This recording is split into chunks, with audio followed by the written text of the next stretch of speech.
Super Action Statue Jotaro Kujo. Is it a great figure? Well, I'll say this.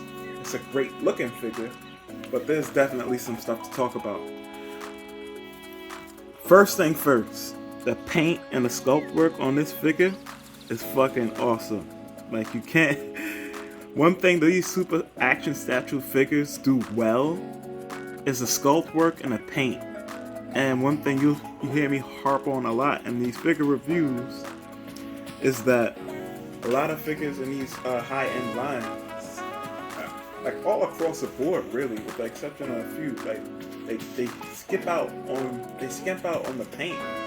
And while some people be like, paint scratches over time, unless you like tossing your figures around, I don't see how it's gonna scratch that much. Unless you're heavily playing with the figure, which I'm thinking 9 times out of 10 you won't be, because these are adult collectibles. You're not gonna get a child's $100-something figure. The scratching shouldn't be a problem. So paint, I think, is definitely the way to go.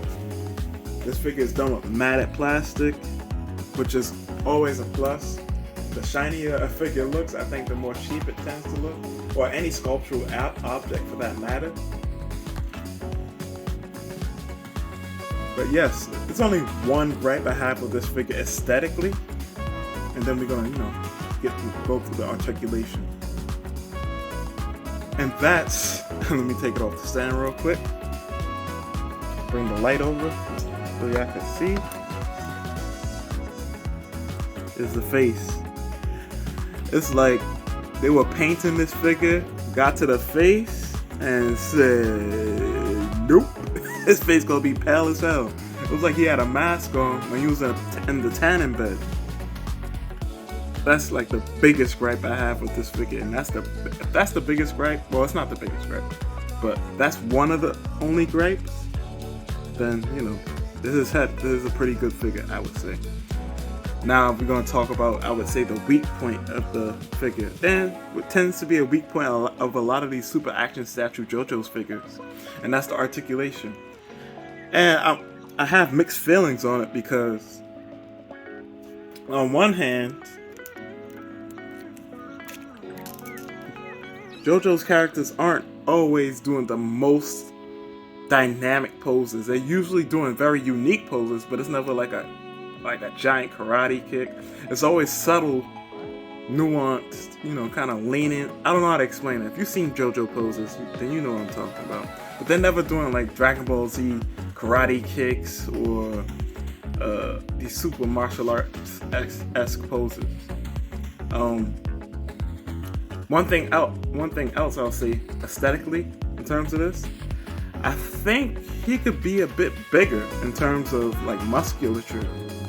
Part 1 through 3 was in that era where the characters were extremely muscular. Like they were like huge characters, but they kind of slimmed him down.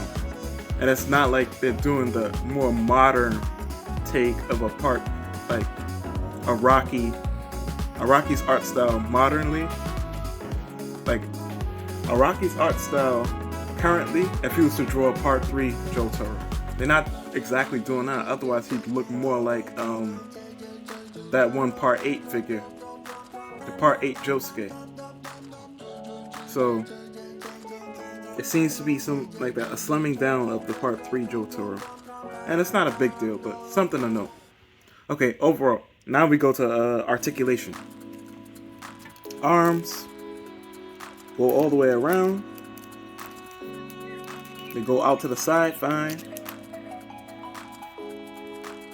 No swivel at the top of the bicep. Double jointed elbows work fine. Hinge at the wrist. Ab crunch goes decently forward. Almost nothing going back, which is not very good. But I'm thinking what's happening is that this jacket is impeding that back articulation. But now we're talking about the back. His jacket is on a hinge, which works really nicely. I actually like that it's done that way. Going forward, his legs go decently forward, like about 90 degrees. Double hinge knee. Ankle rocker. Toe hinge. So, and then, of course, I always harp on this. I love the hips. His hips barely spread. And I don't want to force it. And don't force it. If you're thinking about forcing it, don't force it. Because you will break your figure. But yeah, the hips don't go out very far. Which is, if that's one thing I could definitely, that's like the biggest problem with this figure. Hips don't go out that far. Legs don't go out that far. Going back, not very far either.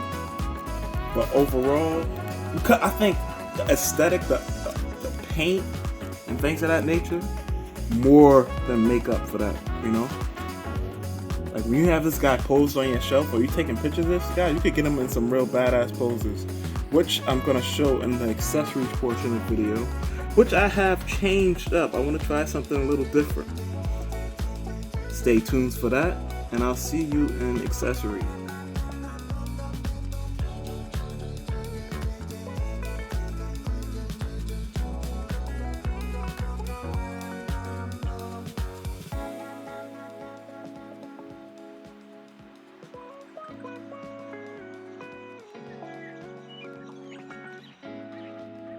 Now for my closing thoughts. Overall, this is a great figure.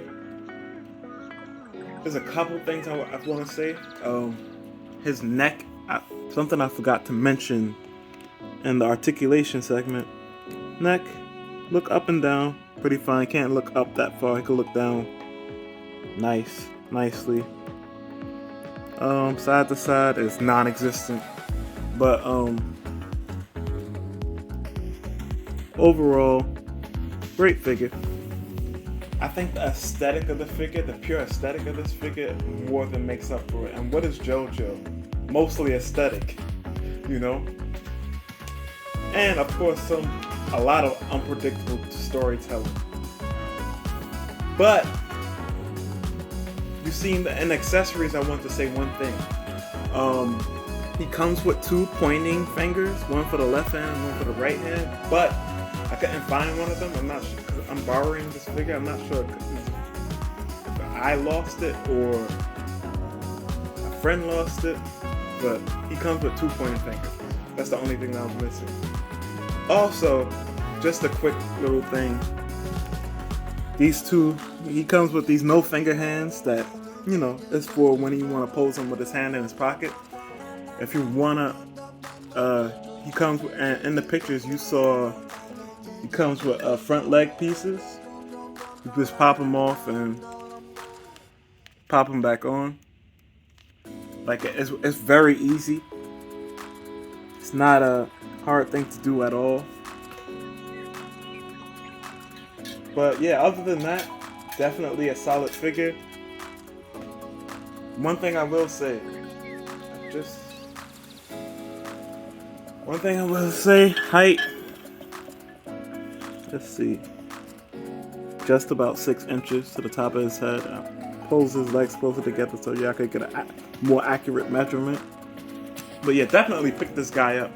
I mean, there is no other company doing JoJo's posable action figures like this. Medicos has pretty much a monopoly on the JoJo's figures. So you're not going to be seeing JoJo's from Figma or SH Figure Arts or Sentinel or any of those other import lines. So you pretty much only have them to choose from. They've been doing a lot of re-releases lately, so you know the prices for a lot of the figures have been going down. Now, of course, some of those exclusives are sky high in price, but definitely this guy seems to be still hovering around his regular retail price, which is like $95. So if you got him, pick him up. If you're a huge JoJo fan, definitely pick him up. If you just think the action figures look cool, definitely pick it up. He's one of the most popular JoJos. I don't think any JoJo's collection would complete without him. If you don't like this particular part of JoJo in terms of aesthetic, they have part 4 JoJo out. And part 6, they showed the prototypes for. Like like earlier this year, or maybe like a month or two ago. So be on the lookout for that. I'll definitely pick him up and review him when he comes out. But either way, stay tuned for like pictures at the end of the video with the different poses and stuff. Oh yeah, one more thing. Those other two head sculpts look derpy as hell. Like, I don't know what they was trying to convey. I'm not sure if one of them was supposed to be like a Oingo Boingo head, but this head sculpt that I have on them right now is the way to go. The other head sculpts look a little funny style, in my opinion. But that being said, until next time, peace out.